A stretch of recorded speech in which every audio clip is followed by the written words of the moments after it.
ॐ श्री परमात्मने नमः। अथ अष्टादशोऽध्यायः। अर्जुन उवाच सन्न्यासस्य महाबाहो तत्त्वमिच्छामि वेदितुम् त्यागस्य च ऋषिकेश पृथक् केशिनिषूदन। श्रीभगवानुवाच काम्यानां कर्मणां न्यासं सन्न्यासं कवयो विदुः सर्वकर्मफलत्यागं प्राहुस्त्यागं विचक्षणाः। त्याज्यं दोषवदित्येके कर्म प्राहुर्मनीषिणः यज्ञदानतपः कर्म न त्याज्यमिति चापरे। निश्चयं शृणु मे तत्र त्यागे भरतसत्तम। त्यागो हि पुरुषव्याघ्रत्रिविधः सम्प्रकीर्तितः यज्ञदानतपः कर्म न त्याज्यं कार्यमेव तत्। यज्ञो दानं तपश्चैव पावनानि मनीषिणाम् एतान्यपि तु कर्माणि सङ्गं त्यक्त्वा फलानि च कर्तव्यानीति मे पार्थ निश्चितं मतमुत्तमम्। नियतस्य तु सन्न्यासः कर्मणो नोपपद्यते मोहात्तस्य परित्यागस्तामसः परिकीर्तितः। नियतस्य तु सन्न्यासः कर्मणो नोपपद्यते मोहात्तस्य परित्यागस्तामसः परिकीर्तितः। कार्यमित्येव यत्कर्म नियतं क्रियते अर्जुन सङ्गं त्यक्त्वा फलं चैव सत्यागः सात्विको मतः। न द्वेष्ट्य कुशलं कर्म कुशले नानुषज्यते त्यागी सत्त्वसमाविष्टो मेधावी छिन्न संशयः। न हि देहभृता शक्यं त्यक्तुं कर्माण्यशेषतः यस्तु कर्मफलत्यागी सत्यागीत्यभिधीयते। इष्टमिष्टं मिश्रं च त्रिविधं कर्मणः फलम् भवत्यत्यागिनां प्रेत्य न तु सन्न्यासिनां क्वचित्। पञ्चैतानि महाबाहो कारणानि निबोध मे सांख्ये कृतान्ते प्रोक्तानि सिद्धये सर्वकर्मणाम्। अधिष्ठानं तथा कर्ता करणै च पृथग्विधम् विविधाश्च पृथक् चेष्टा दैवै चैवात्र पञ्चमम्। शरीरवाङ्मनोभिर्यत्कर्म प्रारभते नरः न्याय्यं वा विपरीतं वा पञ्चैते तस्य हेतवः। तत्रैवं सति कर्तारमात्मानं केवलं तु यः पश्यत्यकृतबुद्धित्वान्न स पश्यति दुर्मतिः। यस्य नाहङ्कृतो भावो बुद्धिर्यस्य न लिप्यते हत्वापि स इमाल्लोकान् न हन्ति न निबध्यते। ज्ञानैज्ञेयं परिज्ञाता त्रिविधा कर्म चोदना करणं कर्म कर्तेति त्रिविधः कर्म संग्रहः। ज्ञानं कर्म च कर्ता च त्रिधैव गुणभेदतः प्रोच्यते गुणसङ्ख्याने यथावच्छृणुतान्यपि। सर्वभूतेषु येनैकं भावमव्ययमीक्षते अविभक्तं विभक्तेषु तज्ज्ञानं विद्धि सात्विकम्। पृथक्त्वेन तु यज्ञानं नानाभावान् पृथग्विधान् वेत्ति सर्वेषु भूतेषु तज्ज्ञानं विद्धि राजसम्। यत्तु कृत्स्नवदेकस्मिन् कार्ये सक्तमहैतुकम् अतत्त्वार्थवदल्पं च तत्तामसमुदाहृतम्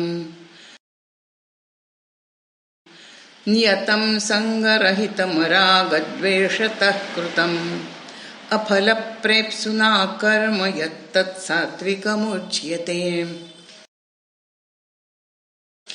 यत्तु कामेप्सुना कर्म साहंकारेण वा पुनः क्रियते बहुलायासं तद्राजसमुदाहृतम्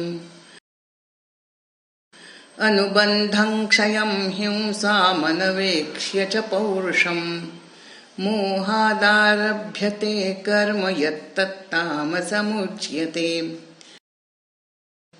मुक्तसङ्गो नहं वादी धृत्युत्साहसमन्वितः सिद्ध्यसिद्ध्योर्निर्विकारः कर्ता सात्विक उच्यते रागी कर्मफलप्रेप्सुर्लुब्धो हिंसात्मको शुचिः हर्षशोकान्वितः कर्ता राजसः परिकीर्तितः अयुक्तः प्राकृतस्तब्धः शठो नैष्कृतिकोलसः विषादी दीर्घसूत्री च कर्ता तामस उच्यते बुद्धेर्भेदं धृतेश्चैव गुणतस्त्रिविधं शृणु प्रोच्यमानमशेषेण पृथक्त्वेन धनञ्जयो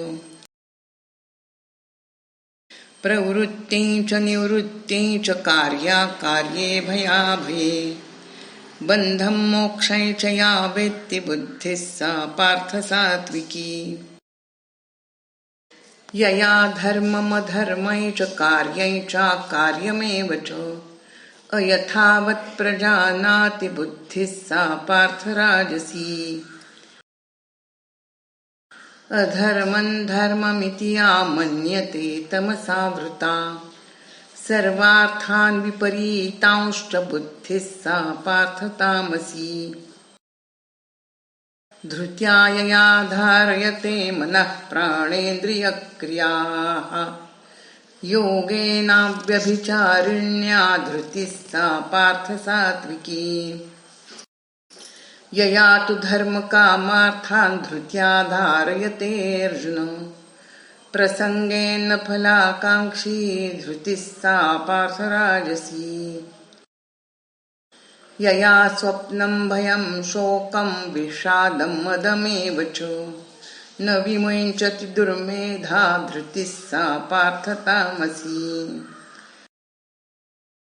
सुखं त्विदानीं त्रिविधं शृणु मे भरतर्षभ अभ्यासाद्रमते यत्र दुःखं तं च निगच्छति यत्तदग्रे विषमिव परिणामे मृतोपमम् तत्सुखं सात्विकं प्रोक्तमात्मबुद्धिप्रसादयम् विषयेन्द्रियसंयोगाद्यत्तदग्रे मृतोपमम् परिणामे विषमिव तत्सुखं राजसं स्मृतम् यदग्रे चानुबन्धे च सुखं मोहनमात्मनः निद्रालस्य प्रमादोत्थं तत्तामसमुदाहृतम् न तदस्ति पृथिव्यां वा दिवि देवेषु वा पुनः सत्वं प्रकृतिजैर्मुक्तं यदेभिः स्यात् त्रिभिर्गुणैः ब्राह्मणक्षत्रियविषां शूद्राणां च परन्तप कर्माणि प्रविभक्तानि स्वभावप्रभवैर्गुणैः शमोदमस्तपश्शौचं क्षान्तिरार्जवमेव च ज्ञानं विज्ञानमास्तिक्यं ब्रह्मकर्म स्वभावजम्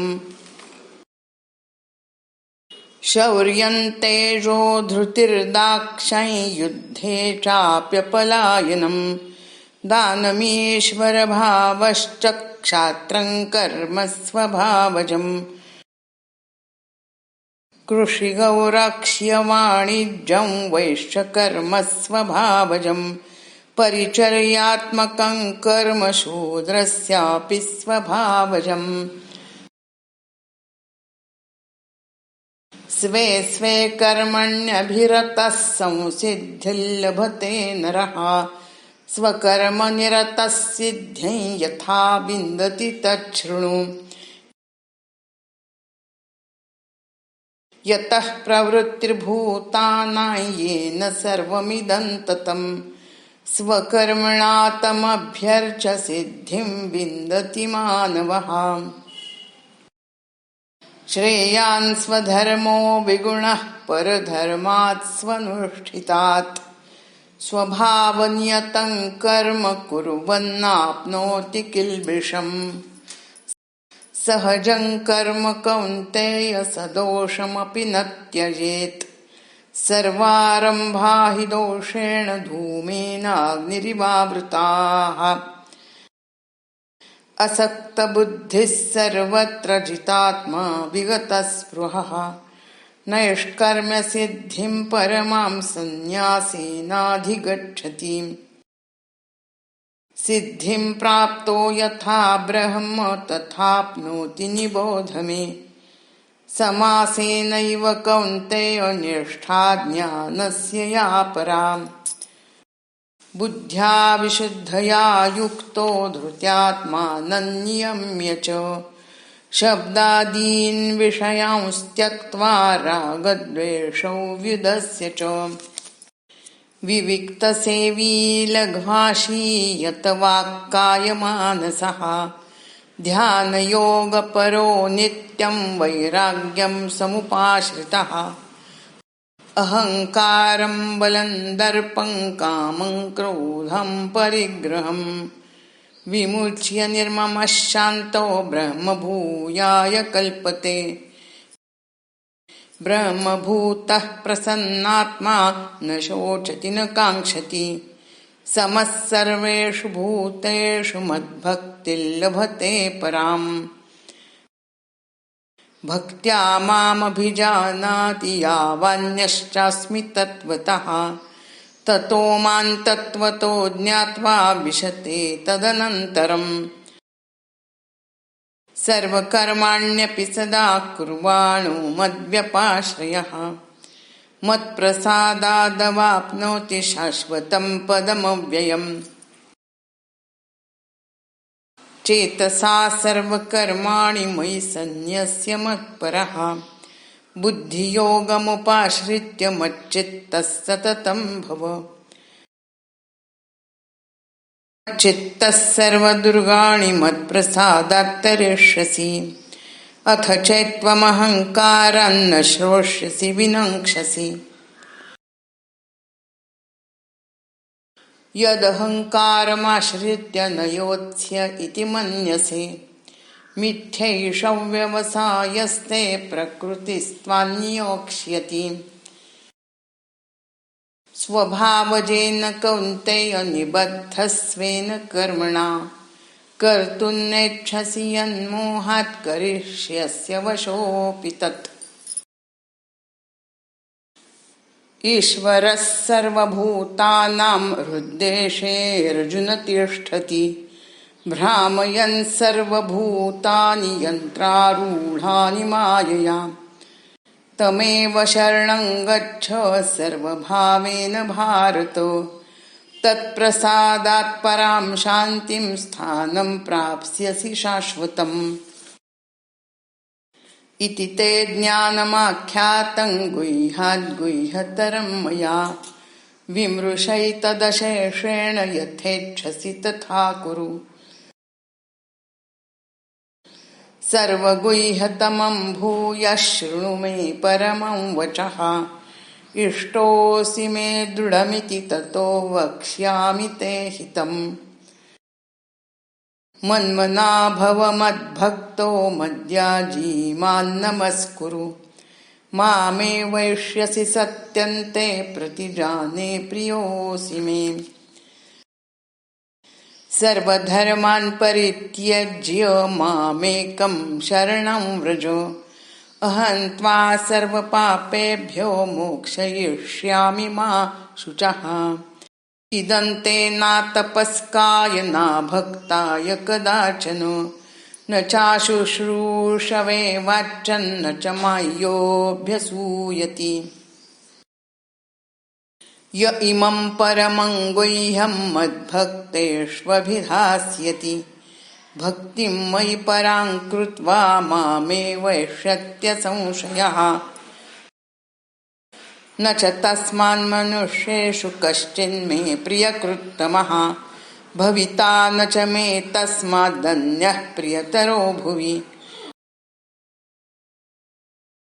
अध्यक्ष्यते च य इमं धर्म्यं संवादमावयोः ज्ञानयज्ञेन तेनाहमिष्टस्यामिति मे मतिः श्रद्धावाननसूयश्च शृणुयादपि यो नरः सोऽपि मुक्तः शुभाल्लोकान् प्राप्नुयात् पुण्यकर्मणाम्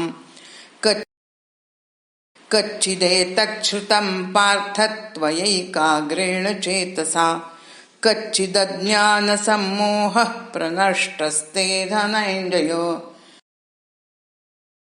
अर्जुन उवाच नष्टो मोहः स्मृतिर्लब्ध्वा त्वत्प्रसादान्मयाच्युत स्थितोऽसि गतसन्देहः करिष्ये वचनं तव सञ्जय उवाच इत्यहं वासुदेवस्य पार्थस्य च महात्मनः संवादमिमम श्रौषमद्भुतं रोमहर्षणम् व्यासप्रसादात् श्रुतवानेतद्गुह्यमहं परम् योगं योगेश्वरात् कृष्णात् साक्षात् कथयतः स्वयम्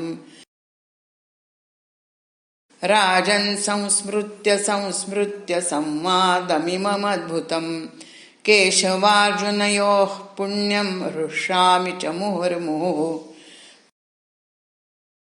तच्च संस्मृत्य रूपमत्यद्भुतं हरेः विस्मयो मे महान् राजन् हृष्यामि च पुनः पुनः योगेश्वरः कृष्णो यत्र पार्थो धनुर्धरः तत्र श्रीर्विजयो भूतिर्ध्रुवा नीतिर्मतिर्मम